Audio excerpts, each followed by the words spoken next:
Gândul mă duce la marele poet Grigore Vieru și la o poezie a lui, o poezie de suflet. Limba noastră cea română. Sărut vatra și ale-i nume, care veșnic ne adună. Vatra ce-a născut pe lume, limba noastră cea română. Cânta patriei ființă și a ei rodnică țărână, ce-a născut în suferință limba noastră cea română. Pre pământ străvechi și tainic, numai dânsa ni stăpână, limba neamului meu dacic, limba noastră cea română. În al limbilor tezaur, pururea o să rămână, limba doinelor de aur, limba noastră cea română.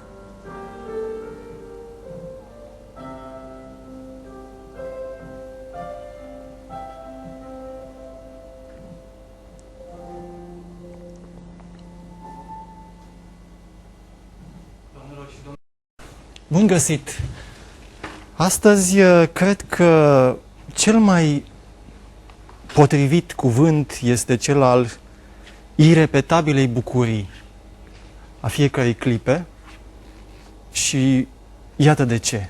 Pentru că mă aflu aici în fața dumneavoastră, maestre, și spun: cum te cheamă pe tine? Zgăber să-i de să trăiți. Și de unde ești? Din Văscăuți să trăiți. Ce e tacto? Cărciumari să trăiți. Cum te cheamă pe tine? Așa mă chema acum 30 de ani. Acum mă cheamă Vasile Murar. Mulțumesc, maestre, pentru nu trebuie să încerci, maestre. Iată, Vasile și atât. Vasile. Mersi, Vasile, că cu mare plăcere.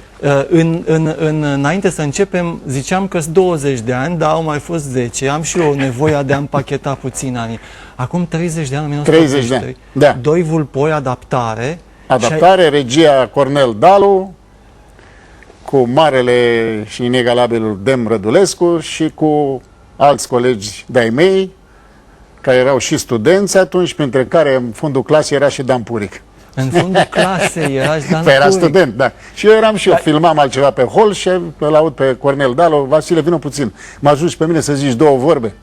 Așa a fost? Și de la două vorbe... Da, ai stat în prima bancă, rândul de la părinte, păi așa era... Adică ai fost așa a vrut Cornel, da, fantastic. Și pe urmă nu mai puteam merge pe stradă de efectul pe care l-a avut două, trei replici. Faci filme, muncești, joci roluri, și două replici au un efect mai mare decât o carieră întreagă. Apropo, ziceam că nu-mi plac clișeele și acum am deschis cu zgăbeață. Mai aud, din când în când mai aud oameni care strigă după mine. Da.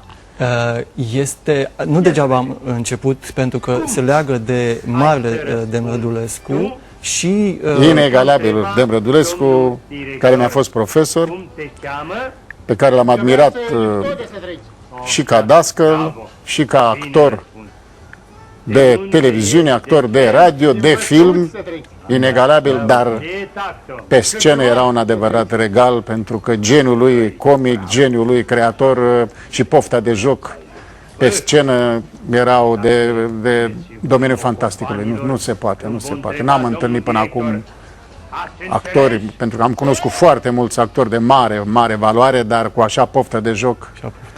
O să revenim, apropo, la întâlniri mari, dar acum mă gândeam la momentul admiterii și la faptul că Dem Rădulescu a început să se foiască la un moment dat. Ce spuneai atunci? Cu ce ai Păi, prima probă a fost, atunci erau 36 pe loc. 36, apropo de 6 ori, 636 și asta e un număr și în tradiția chineză. Chineză, da, cu bătăile la chinezi. Da. Și 36, o probă eliminatorie cu marele Octavian Cotescu. Elimina Octavian. Așa, am trecut proba respectivă. Constă fel de poezii, diferite genuri de poezii, fabulă, poezie filozofică, poezie baladă, cum era să cerea pe atunci, poezie patriotică, era și patriotică la modă. Și să cânti sau să mergi în ritm, așa. Aptitudini de ritm și muzică. Da, Deci nu, eram speriat, eram terminat. Bun, am trecut proba. Loc, dar din 36, după Octavian Cotescu, rămâneau puțin. Da, au rămas mai puțin, pe urmă a urmat proba la literatura română, acolo nu era problema, și a urmat proba respectiv, ultima probă cu notă, unde se punea notă, monolog. Am avut la Cireșe pe care l-am uitat, care îl visam, și am uitat de emoție și am început să povestesc cu vorbele mele. Și cu baba s-a dus, a luat, a făcut tot, s-a uitat, nu mai înțelegeau nimic. Pe urmă o probă de improvizație cu obiectele de recuzită. Da, tu făcuse și de improvizație. Da, de la Teatru Național, și eu am luat un obiect și am început să-i schimb identitatea. Un baston și făceam spadă, creion, pix, fel de chestii. Și aud vocea doamnei Sanda Manu, care mi-a tăiat răsuflarea când am auzit-o. Vă rog, nu schimbați, vă creați cu obiectele o poveste, nu schimbați identitatea. Aolea. Și Dumnezeu a trimis o rază care m-a luminat și am început să văd numai obiectele cu care am făcut povestea respectivă. O covată, o lampă, o cratiță, o oală de lut, un scaunel de la de 3 picioare de țară. M-am așezat pe el, am început să leg în copilul, am lăsat lampa mai mică, am spus rugăciunea și pe urmă am lăsat lampa mai mică și în timpul ăsta cineva se ridica și mergea de la un examinator la altul. Și nu vedeai eu bine. Nu știu, vedeam așa, simțeam pe cineva că lumina era pe mine, ei erau în beznă. Da. Și pe urmă am aflat că era el, Dem Rădulescu, care mergea de la bă, treceți-l pe ăsta că vreau să le iau la clasa mea, că el lua clasă. Treceți-l că vreau să le iau. Și de la unul la altul mergea și pe urmă am aflat că asta era de fapt. Am ieșit la Teatrul Național, s-a susținut această probă și tot examenul, la subsol acolo. Am ieșit, când am ieșit era un soare și eu nici nu vedeam, m-am închis ochii și am simțit o mână care mă mângâia, că m-a văzut că sunt foarte emoționat. Când am deschis ochii, Liviu Ciulei. Liviu Ciulei. Da, el era pe acolo și a văzut că eram terminat și ce a zis, să mă ajute și el, pare cu o mângâiere, așa, ca să-mi revin. Da. Și pe urmă s-a afișat până pe seară, eu mă uitam pe listă, nu mă vedeam, că intrasem al doilea, cred, sau nu știu, cam așa ceva. Și mă uitam mai jos, mai normal, așa era firesc. Și nu m-am găsit, până la urmă a dat Dumnezeu și m-am văzut pe listă. Al doilea. Da. Și Dan Puric? Era după mine o serie, nu? În Scenete era student. Da, era o serie după mine, tot la Dem Rădulescu, tot, da. Da. Te-ai rugat ca să intri în clasă la Biban? Da. Am spus tatăl nostru la mine în grădină acolo și, Doamne, să nu intru anul ăsta, să intru când o să ia clasă Dem Rădulescu. Și așa a fost. N-am intrat la Beate Fredanov, am făcut armata 1 an și 4 luni și am venit și am dat la Dem Rădulescu. Când privește acum, uite, atingerea, mângâierea lui Ciulei, sunt contexte ca și cum ai câștigat lotul cel mare. Da. Care a venit regizorul Ciulei, care zice că e fiul dumnealui, n-am știut. Și am mărturisit. Până atunci am mai povestit pe aici, pe acolo, foarte rar întâmplarea respectivă, dar anul trecut a venit la teatru ca să joc în film la el și i-am spus întâmplarea asta. Da. Acum, ca să o luăm un pic în ordine cronologică, ai rădăcini de Doina. Da. Ce frumos! Satul Doina, Comuna Girov, județul Neamț. Satul Doina chiar așa, pentru că satul ăsta au fost mai multe așezări, s-au găsit chiar și foarte multe cimitire și mărturii în subsolul satului, s-au făcut săpături arheologice și este trecut și în istoria arheologică a Moldovei. O vatră veche. Mai multe vetre, peste care a venit altă așezare, peste vatră a venit o așezare și tot așa. Da. Deci secolul III înaintea noastră, secolul III era noastră, secolul X, istoria medievală a Moldovei, era noastră. Și pe urmă s-a înființat această așezare cu oameni veniți din satele de pe județ, de pe alte zone, pe familie, așa, li s-a dat pământ.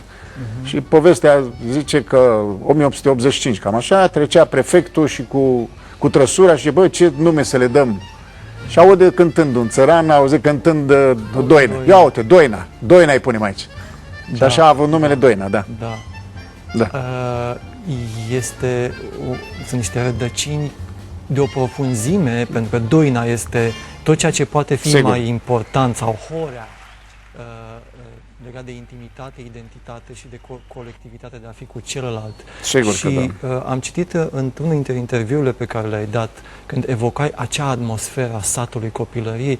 E o atmosferă, sigur, cu toții ne idealizăm spațiul nostru timpuriu. Din cauza nostalgiei, vârstei și asta, dar dincolo era o vatră. Și diferențe între devălmășia relațională de astăzi da, cu toate că venea cumințenia așezată de atunci. Era perioada comunistă. Dar oamenii păstrau încă tradițiile interbelice ale satului românesc. Da.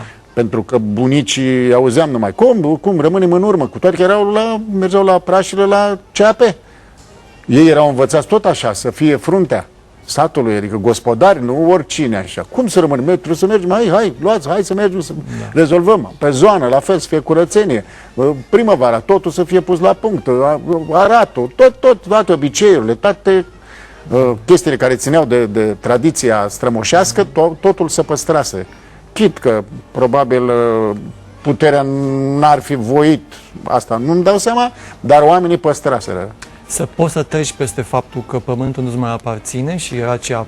Da, și totuși aveau să-l iubești. Și să iubești munca. Da, și caie, ne luase caie la CAP, bunicul avea caie. Deci țin minte eu de când am realizat 26 de mânji. A avut, deci în 62 când a fost CAP-ul, până în 80 și ceva, 26 de mânji. 26 de mânji. Și îl vedeam cum atât a iubit caii. Îl vedeam, mă uitam pe geam dimineața când pleca cu ei, de noapte, așa, că se crepa de ziua. Cum îi trăgea, cum îi mângâia, le făcea masaj la urechi, cum fura de acasă popușoi, porumb, ca să le ducă, să le dea mâncare în plus, tain în plus, ca să aibă putere, să fie. Cum mă trimitea cu ei și eu galopam și mă certa că nu mergeam eu o luam pe drum, pe șosea, că s-auzea, ca în filme. Și el auzea de acasă eco și ce ai făcut? Ai mers? Nu, că am mers pe zonă, că era pe moale. Cum ai mers să le sar potcoavele? Nu, ce ai făcut? De ce ai mers așa? Și mă educa și mă învăța să devin un țăran adevărat. Mai mergeam cu căruța. Ce faci? Mergi, ține-o drept, trebuie să mergi drept, cum încarci, cum să încarci. Pentru că a venit verificarea toamna trecută, când Dumnezeu să lerte, s-a dus și taică-mi și a trebuit să fac treburile toate. Și atunci țăranii care m-au ajutat, consetenii care erau mai tineri, poate, sau de o vârstă aia nu se mirau, dar ăștia mai tineri toți se mirau de unde știu eu, cum se încarcă, cum se pune, cum se face, cum toate, care le învățasem cu o strictețe ieșită din comun, nu te jucai, treaba e treabă, petrece, treaba. Da. Și o făceam, o tragere de inimă ca să mă lase la joacă, că altfel nu vedeam joacă. Ce imagine superbă! Un cal mângâiat după urechi de cine, de cineva important pentru tine. Urechile sunt prin care auzim și ai auzit freamătul vieții cum se cuvine. Și probabil, că era și un fel de tratament. Că începea ziua și le dădea, le mișca toate organele, probabil că să le dea energie. Auzisem în povești de la altcineva că a avut cai de la... Când se mergea la anunț, Vornic, un alt sat, un sat de răzești de ăștia, Gura Văi, înființat de Arcaș lui Ștefan, sora lui bunicul s-a măritat acolo și bunicul s-a dus călare și i-a închis în curte, că așa începea și un pic de bătaie, nu numai. Și a închis în curte și a sărit cu calul peste gard. Așa cai avea. Sărit peste gard, s-au plecat, da. Vă dați seama ce cai, și ce obiceiuri și obiceiuri, din străvechi, cât de pline să sari, să evadezi și să fugi, gardul care toți au plecat și iară la nuntă iară petreceau împreună, dar erau niște obiceiuri păstrate cu Vornicul, cu Conocarul, cu... Acum mă gândesc să revenim în actualitate. Când mi-ai vorbit despre această lume care e mirifică pentru mine, așa cum aud de la tine, dar și faptul că totul era în bună ordine și totul era împreună. Nu văd acolo nu exista separatoare. Nu exista așa ceva. Pe urmă, alte obiceiuri, hramurile. Hramul bisericii era la noi de Sfântul Nicolae și de înălțare. Păi se umplea curtea de căruțe, de prieteni și cunoscuți și rude din toate satele care plecau dimineața ca să ajungă la amiază și seara la masă, la mai bea un par de vin, nu să exagera, dar era curtea plină de căruțe, avem Aveau curte timp mare. oamenii atunci să se întâlnească și să stea Pentru sărbători, sărbătoarea era sărbătoare. Da, da. Pe urmă șezătorile, iarna. Iarna era zăpezi, nu... Zăpezi, ca lumea. Și la Moș Nicolae, Lița Maria, acolo era vis-a-vis niște rude de ale noastre, se adunau toate femeile la clacă. Era o oală mare pe sobă cu grăunțe, mai făcea turte, mai făcea fel de fel, mai cânta, mai spunea glume, mai spunea poezii, povești, fel de fel. Ai asistat la așa Da, ceva da. frecvent. Era o bucurie, Da, Și da. hazul moșului, care Moș Nicolae nu tăia nicio găină la el. Când ne-am tăiat porcul, el se ducea în capătul satului să ne audă țipătul. Să n-audă țipătul, Da. animalul care Da, suferea. da. Da. Ca să revenim, cum spuneam, ne-am întâlnit noi doi într-un context care e important pentru actualitate. De ce? Pentru că vorbește despre o tradiție, despre orice tradiție profundă, dar deși sună prost, și anume la maestrul Lin Kai-ting și Qigong, practici Qigong și nu numai la maestrul Lin Kai-ting, da. Și maestrul Song Yong. La dumnealui am fost întâi și pe urmă am venit în tabăra maestrului Lin Kai-ting, la Sovata, întâi ca un cățel de ăla care stă pe lângă stână, mai la distanță. Așa asta. E o imagine din tradiția chineză. Da, vreo 2 ani așa și pe urmă m-am apucat și eu de practică și de practicat această știință, această artă, pentru că e o artă, și am realizat cât de benefică este și asta ar fi cât de necesară. Uite, ăsta da promo, să le spui oamenilor, încercați să vă ocupați de voi, sub aspect psiho, fizico, afectivo, spiritual. Dacă te uiți așa e ca o joacă. Da. Dar dacă o practici serios și omul e om, nu prea îl trage inima dacă nu sunt mai mulți, nu ești într-un context benefic. Nu e, hai că o fac mâine, hai că fac acum un sfert de oră, hai că fac 10 minute sau 5 minute sau 2 mișcări și gata. Ți se pare că ai făcut. Uite, vreau să-ți destăinui că astă vară la Sovata pe ponton mai aruncam câte un ochi la tine când practicai I Ching Ching. Da. Cum e arta întinderii sau antineririi tendoanelor, o tehnică Shaolin veche. Da. Oameni, vă dați seama, maestru Vasile Muraru, lasă că să zic acum așa, practicând I Ching Ching.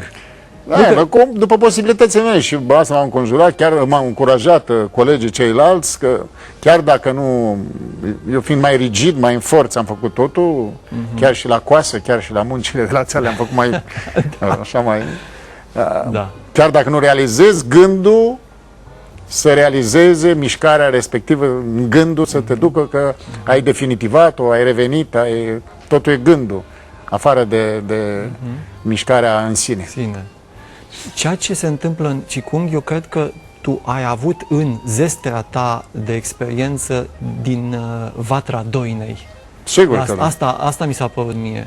Da, pentru că e o tradiție care și gândurile bune și atmosfera, afară de mișcări, vine și din tradiția noastră religioasă, din maestrii noștri spirituali, ai monahismului pe care Dumnezeu m-a binecuvântat să-i cunosc. Pe cine? Spune-mi. Deci, hai să o luăm așa, să enumăr câțiva. Părintele Cleopa, Teofil Pârâianu, Ioan Iovan de la Recea, fost la Vladimirești, așa, Arsenie Papacioc și cel mai de suflet, Părintele Iustin Pârvu, care a plecat anul ăsta. Pe Sfinția sa Teofil Pârâianu l-ai cunoscut? Da. La sâmbătă de câteva ori, pe urmă la Biserica Albă când venea în București, dar la sâmbătă de câteva ori și printr-o întâmplare, ultima dată, nu ne mai dădea drumul, eram cu soția și cu băiatul și nu ne mai lăsa. S-a apucat de recitat, m-a luat în brațe și pe mine și pe băiat și pe nevastă mea. Cam când se întâmplă asta? Anul cu o jumătate de an înainte de a pleca la Domnul. Hai un an, dar nu cred un an, vreo jumătate de an așa. A fost ceva de o binecuvântare aparte. Da, avem... Și mulți, am mai cunoscut, dar ăștia am spus că sunt foarte cunoscuți și ne ajută de acolo, că aici, din păcate, cozile de oameni care erau la Techerghiol, care erau la Vladimirești, la Recea, la Sâmbăta, la Sihăstria, la Petru Vodă, au început să mai rărească. Da, crucea noastră, nu avem deci să o căutăm departe, că e lângă noi întotdeauna. Sigur, sigur.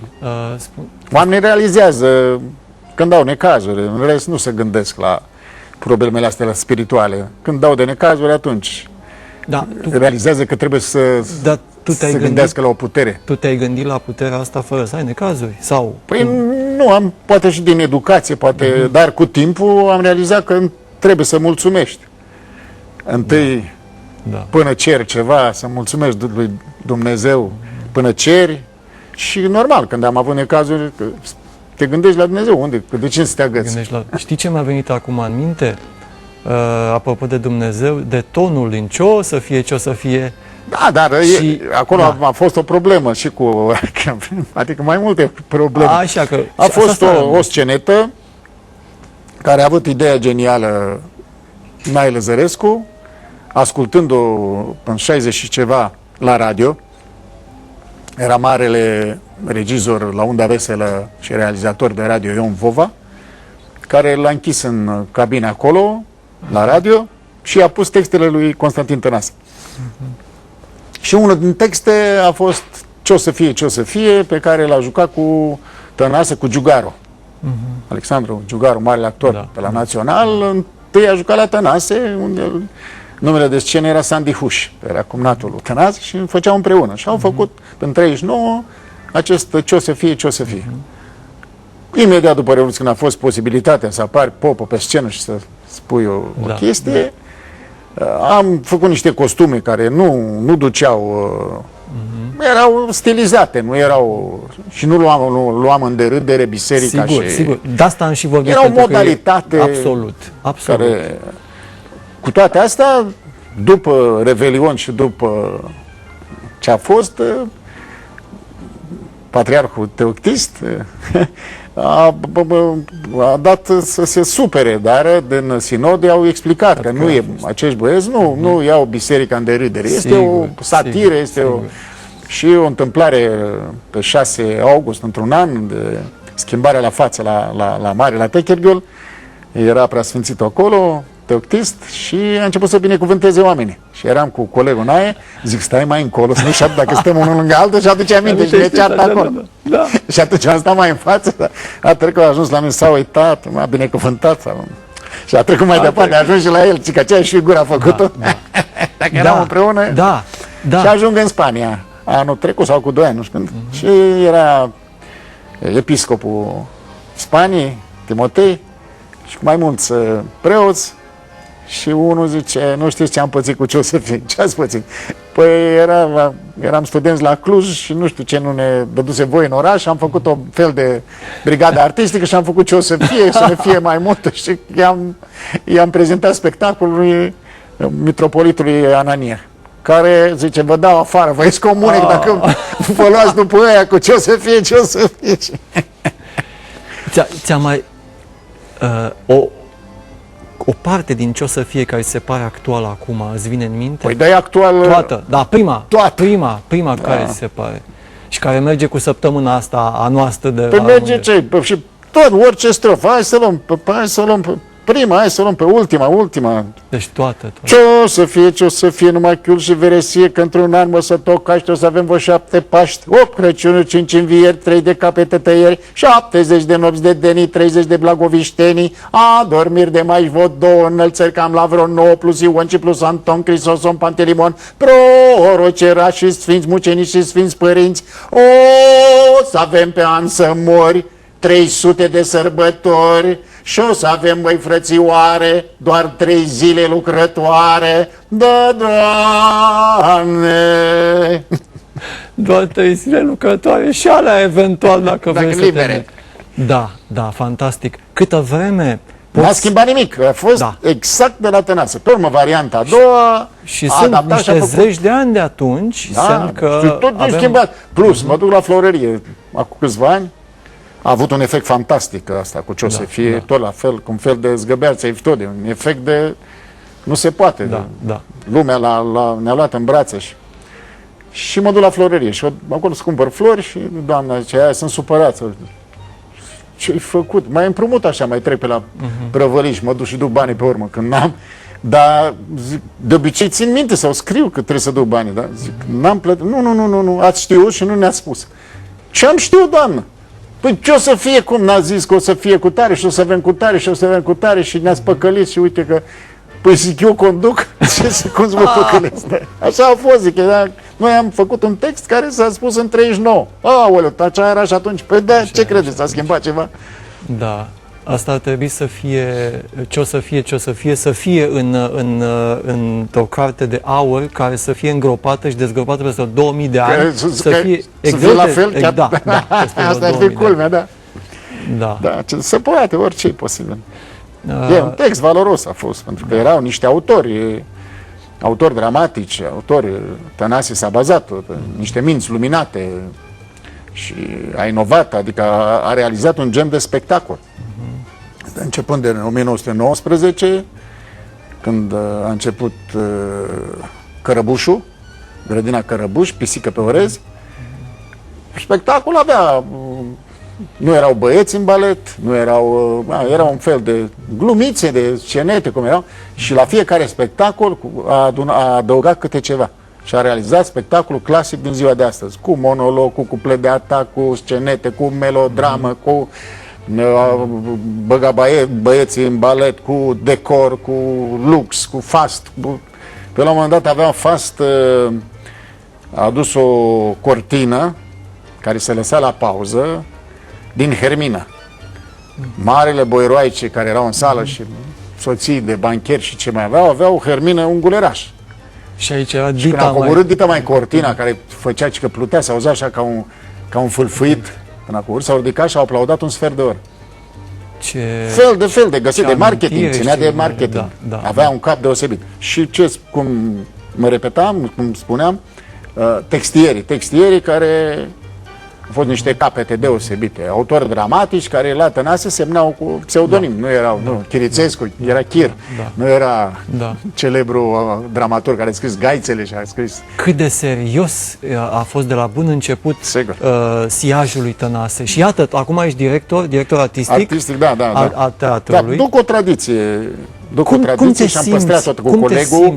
Că contribui și o tradiție, pentru că, din păcate, suntem singurul teatru din țară.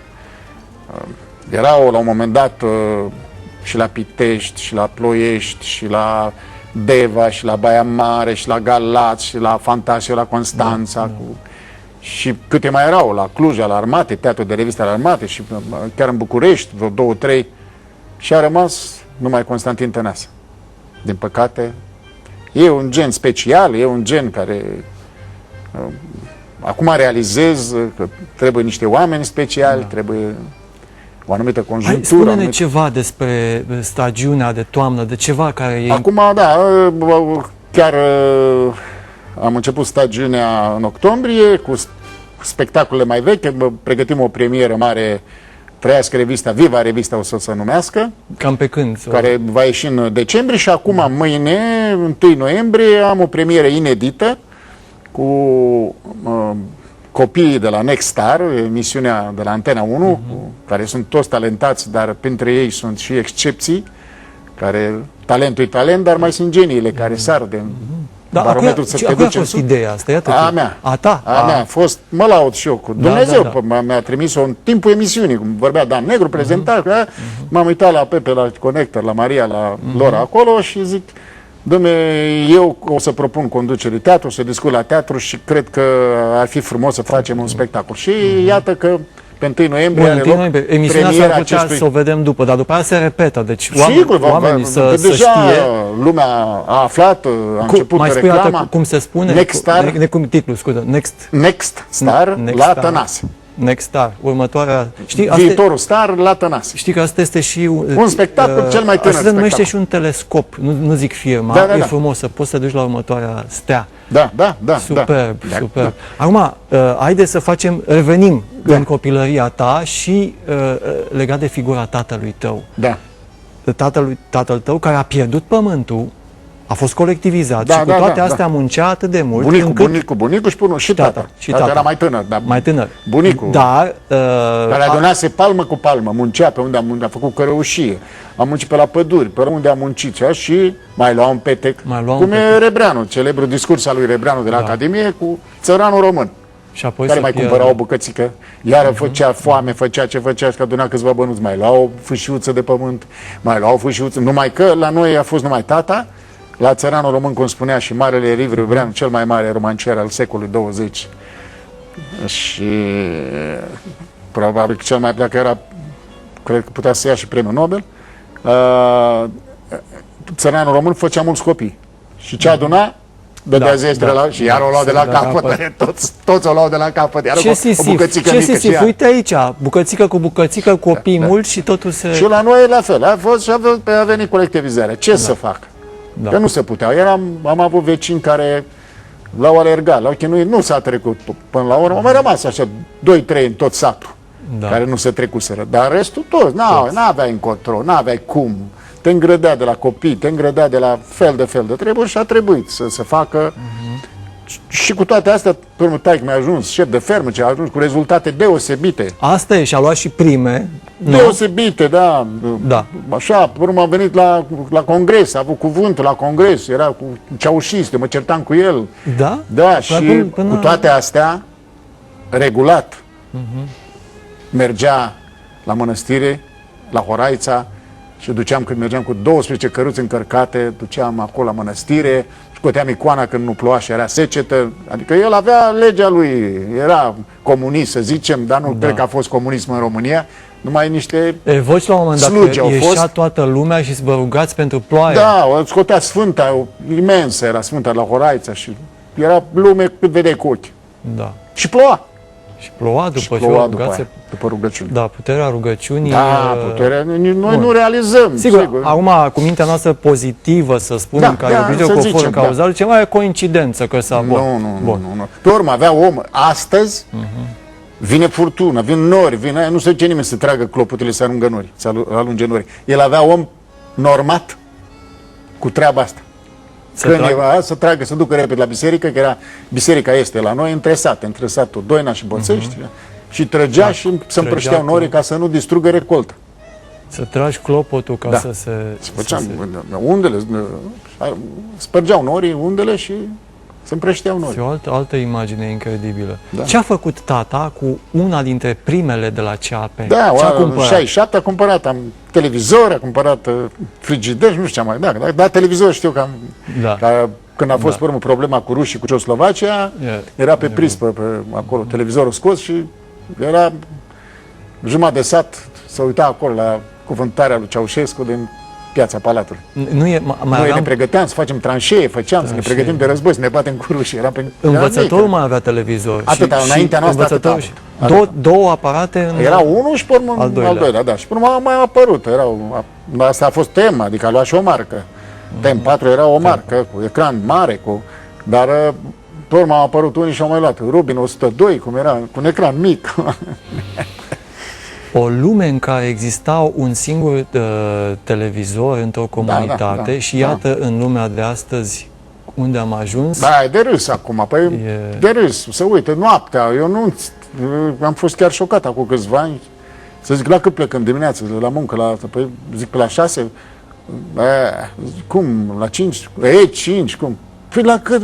Pe la 10, că ăștia stau toată noaptea să uite la emisiuni. Da.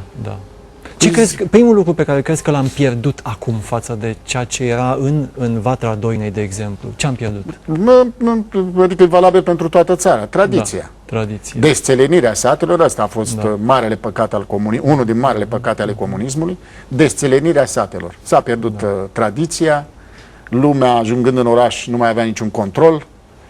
Adică el, dacă era în oraș, nu-l cunoștea nimeni. Putea să facă ce voia. În sat nu, dacă se îmbăta, nu mai ieșea. O săptămână stătea ascuns, că râdeau oamenii de el, se îmbătea și făcea scandal. Nu, că era rușine, oricare ar fi fost. Oricând s-a trezit pe șantier sau pe la uzine sau pe la aia, a băut, a urlat, a cântat, a făcut, păi cum, a început să vorbească ca orășenii. Aveam unul dintr-un sat, am venit acolo, noi eram cu vacile și se dea mare, Păi ce să fac la București? Să beau fei cu feșca? Nu mai vorbea ca noi cu și, ca moldovenii, vorbea cu... beau fei cu feșca, să mă plimb toată ziua pe Bulevardul Maghiaru, să fel de... Așa credeau ei, că epatezi. Ești în față, ești orășean, nu mai ești țăranul. Noile modele ale modernității. Și mergem din ce în ce. Acum alunecăm spre modele care ne-am săturat, s-au săturat și modelele de modele. Din păcate sunt fotomodele, nu prea sunt modele. Mă gândesc cât avem de lucru și cât ai de lucru la teatru cu tot ceea ce se întâmplă acum, ca din totdeauna. Da, să păstrezi și tradiția, în concurența care în jur, cu atâtea televiziuni, cu atâtea posibilități de mass media, de chiar show-uri pe preajmă, să păstrezi o tradiție, să nu sar calul, să nu sare, că totuși e teatru, nu e vagabondaj. Da, o evoc pe mama mea care spunea, se uita la voi și uite, nu l-am evocat pe maestru Lăzărescu până acum. Da, l-am pomenit eu. Așa. Da. Dar se uita la voi și spunea, uite, oamenii care păstrează, au profunzime, au detentă, au eleganță, au tot ceea ce înseamnă am putut și noi. Pe lângă, ați putut deosebit, pentru că exact spiritul lui Tănase, un registru bogat. Sunt și puțină perdea, cum să-ți glume mai așa, dar nu să sări calul. Sigur, și când te uiți la genul acesta de, nu știu, nu poți fi superficial, pentru că cuvântul nu acoperă. Nu acoperă, nu. Se pune banda cu aplauze și tot felul de râsete pentru nimic. Și asta a fost un șoc pentru noi, prima întâlnire cu banda pe aplauze pe bandă. Păi stai puțin, că trebuie să zic ca lumea să aplaude. Eu de asta joc. Dacă îi place, aplaud. Dacă nu, nu. Cum era pe timpul jocului, mai băgam câte o șopârlă. Mai râdeau, reacționau sau nu și reacționau la altceva, la ce aveau ei. Sala reacționa la altă replică. Opa, zic, dar de ce au reacționat aici? Ia uite, mă, nene, înseamnă că au... Sigur, reacția spontană, normală. Sigur, dar nu deschizi ușa. Sigur. M-am blocat, păi de ce râde? Dar cum s-a ajuns aici, Vasile? Americanii, nu, pe americanii ne cer. Asta a fost prima. Americanii au făcut prima dată. Nu, așa, asta, primul răspuns ăsta a fost. Prima motivare. Justificare. Da, așa trebuie să jucăm, pentru că așa cer americani. Păi cum cer, mă, dar ce au, mă? Dar românii nu sunt americani. Lasă-i așa să jud, că românul gândește. E un popor care e șugubăț, e isteț, are în el. Nu, așa trebuie. Plus că te deranjează. Dar de ce trebuie așa? De ce trebuie așa?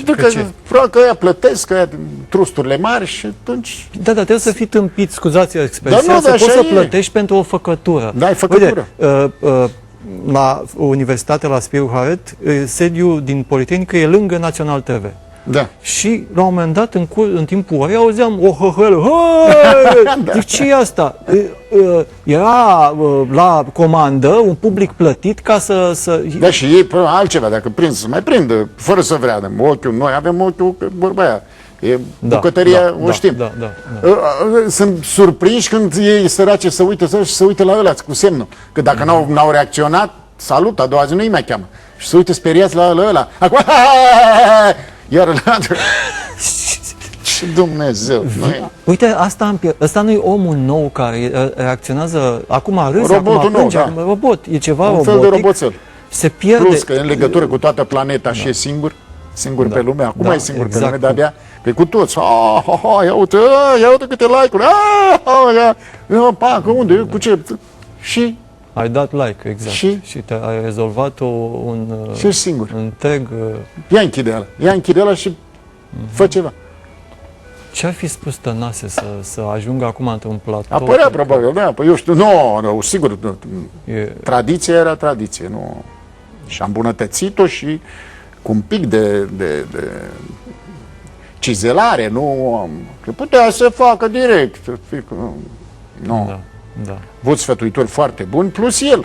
Ți-e greu uneori, ai evocat momentul ăsta cu publicul, ai și alte momente de dificultate în activitatea ta și în încercarea ta pe muche de cuțit uneori de a menține o tradiție elegantă a teatrului de revistă. E greu să menții, dar spectatorii iubesc acest gen, din fericire, e binecuvântat de Dumnezeu. Este. Și oamenii vin la teatru Văd spectacole de câteva ori. Sunt care vin de câteva ori, la același spectacol. Umorul e terapeutic, e posibilitatea de a avea distanță. Alții găsesc, alții descoperă. Vin tineri care la început vin tot așa, în bășcălia aia, Caterinca, și pe urmă realizează și la sfârșit se ridică în picioare și aplaudă la sfârșitul spectacolului, că văd că e ceva serios. Adică da, e ceva serios, nu e profesionalism, nu faci tot așa de...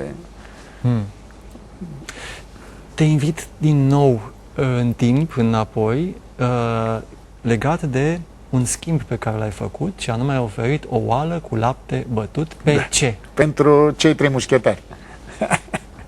Cei trei mușchetari, avea vecinul Nicolae Ciotârcă, care mergeam la pește, făceam braconaj împreună și mergeam, era gard în gard acolo și toată ziua eram la ei, pentru că mă simpatiza așa tare și am văzut că are cei trei mușchetari. Și când am început în clasa 5-a, 6-a, am început să citesc, m-am luat după un coleg de la 4 clase, le-am făcut în sat la mine, satul Doina. Pe urmă, generala, în satul Boțești, în alt sat. Și acolo un coleg, având pe unchiul profesor de română, citea. Și când am văzut că citește, că ia de la bibliotecă, am început să iau și eu. Și am luat cărți de aventuri și am început să simt gustul. Că se mira maică mea de ce stau atâta cu cărțile. Învățam prea mult, de eu țineam cartea în față și romanul în față și cartea acoperiș. Mă gândeam, mai lasă, mai treci la treabă, mai ieși la aer, mai nimic. Opa, și m-a prins. Până la urmă m-a prins. Și am văzut cei trei mușchetari.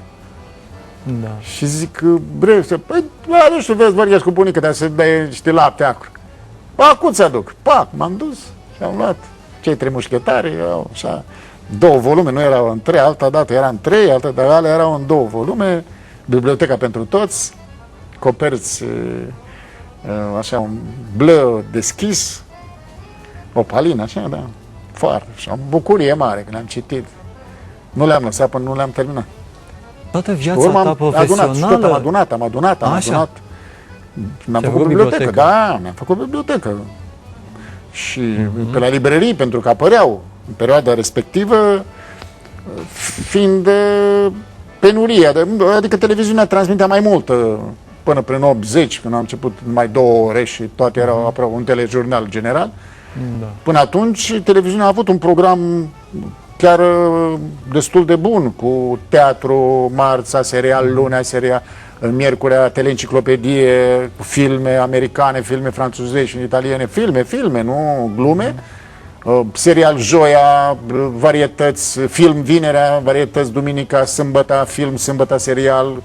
Tu te uitai la programele importante, țineai minte cu Neamărin? Actori, am început să imit actorii, că sărim de la una în alta, da. Și imitam actorii toți, dar referitor la cărți. Apăreau cărți, nu apăreau atât de multe pe an, dar le citea foarte multă lume, pe sub mână, se dădeau pe la librării, că în ultima perioadă numai pe sub mână se dădeau cărțile, că apăreau, tirajul nu era atât de mare, dar citea foarte multă lume. Da. Și așa aranjasem cu librărețele din Piatra și cum apărea ceva, pac, făceam rost de ele. Cu actorii la fel, imitam tot. Când termina atâta pe Neamărin, personajul interpretat de Amza Pelea, atâta termina monologul și eu îl repetam imediat. Da. După aia, cap-coadă, cu gesturi, cu tot. Uite, întâlniri mari, n-am apucat să mai spui dintre oamenii... ai vorbit de echipurile bisericești, dar din domeniul profesiei. Întâlnire, în profesie a fost cu Dinu Manolache, un actor care s-a stins, din păcate, foarte tânăr, mare actor și un foarte bun pedagog. Și un prieten al meu, Mușat, eu imitând așa, ne adunam ăștia mai așa, la liceu, băieții mai de ocheați. Nu exageram, dar mai plecam de la ore, mai ne întâlneam, mai râdeam, mai glumeam, și eu imitam actorii. Și ia uite, ăsta, Vasca, am eu un coleg la liceu la mine care e de la teatru. Și ăsta e la teatru aici, la Teatrul Tineretului, cu actorii și să ne întâlnim ca să te vadă. Și m-a văzut Dinu, zice, hai să vii la teatru, să te prezint eu. Și m-a prezentat domnul Sandu Lazar, care a început să avea la școala populară clasă cu băieți super talentați, fete, deosebiți toți. Da. Și a început să-mi dea biografii de actori, să mă educe și să mă caleze pe meseria asta. Și ușor, ușor... O întâlnire destinală. A fost, da, asta a fost prima. Pe urmă, primul autograf, în 75, de la Amza Pelea, da? Eram împreună cu Jean la Casa de Cultură din Piatra, veneau de la filmare cu Gina Patrichie, de la filmare de la Nemuritorii. Și primul autograf. Pe urmă, am venit la facultate, unde am început să joc filme, să joc și așa, am cunoscut pe Ilarion Ciobanu, cu Dinică, cu Ștefan Tapalagă, cu Cornel Coman, cu Silviu Stănculescu, Papaiani, Iordache, și Ștefan Bănică, senior, juniorul țineam pe genunchi. Cu George Constantin, care filmam cu el în sezonul Pescărușilor. Și zice, bă, tu, la ce? Zic, la revistă, hai că vin și eu să văd cum e la voi acolo. Și pe urmă îmi zice, mai Vasilică, tu știi cât de greu e la voi acolo? A venit spectator, a venit de vreo 2 ori. Și pe urmă, după Revoluție, l-am, domnul maestră, ați vrea să, băi, și ce să fac eu acolo? Păi uite, a fost și George Vraca și a recitat Scrisoarea a 3-a. Pentru că are momente, revista e, pot fi introduse niște momente mai deosebite, pentru că e o senzație, e o... Da, și acceptase. Din păcate, a plecat și atunci nu s-a mai realizat. Ovidiu Iuliu Moldovan, regizorii mari, am cunoscut, m-a binecuvântat Dumnezeu și am cunoscut mari actori, mari. Mă și mir când realizez și îi văd în filme și îi văd în reluări ce lume am cunoscut. Pentru că filmele alea, cât erau ele de proiecte cultiste, unele, cum erau făcute cu scenarii mai așa, mai...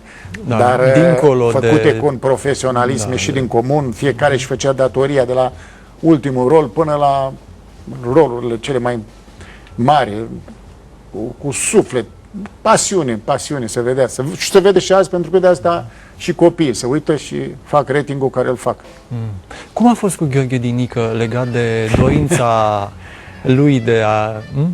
Gheorghe Dinică jucam în Ploșnița la Național și acolo, băi, mă cunoștea de la filme și zice, fii atent aici, intră tare, mai dat niște indicații, mai a văzut că cu cine stăteam în cabină și pe urmă zice, băi, Muraro, vii la mine, stai cu mine în cabină și cu arșinel.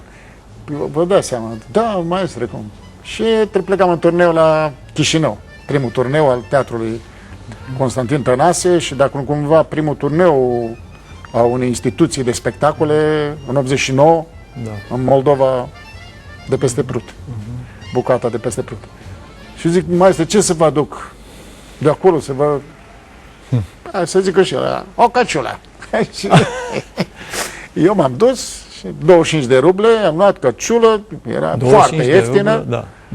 Dar e o căciulă alea de iepuri, doar de iepuri. Naturală, blană. Și cu urechi, nu? A rămas tot, că a rămas cu gura căscată.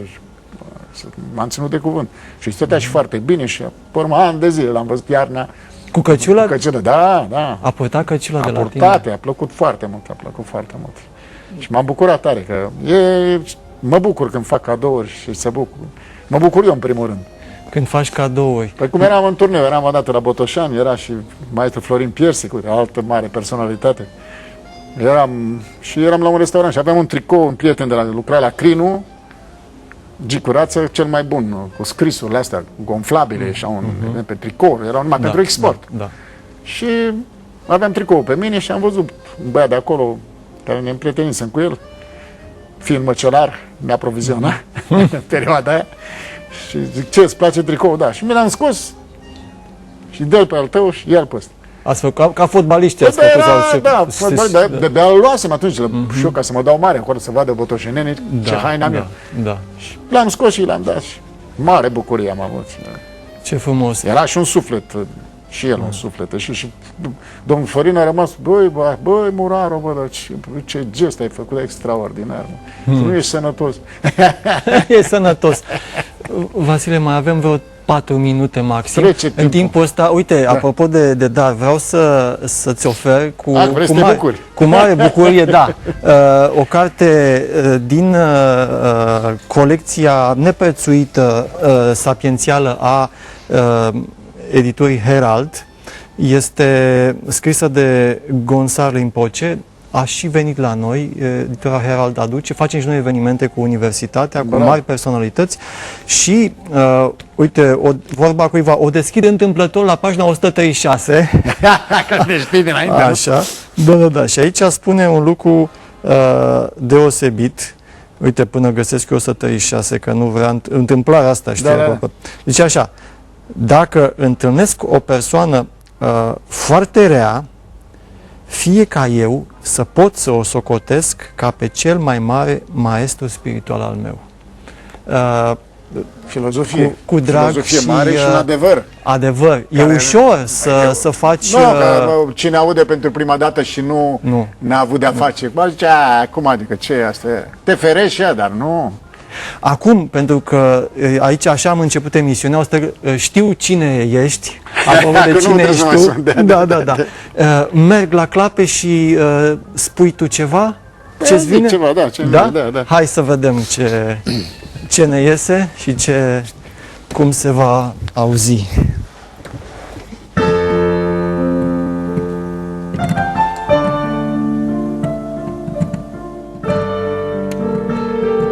Nu știu dacă sunt mai multe stele decât oameni, nici dacă vreuna s-a prefăcut în om.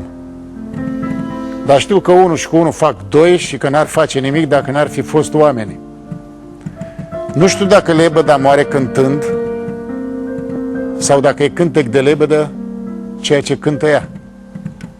Dar știu că niciun erou nu s-ar fi numit pe sine însuși erou dacă ultimul lui cântec n-ar fi fost cântec. Știu că trece drept om cel ce poate rosti cuvântul om, chiar dacă nu este. Dar știu foarte bine că niciun neom nu s-a numit pe sine însuși neom, chiar dacă este. O poezie a unui grec, Menelaos Ludemis, care se potrivește foarte bine cu momentele actuale.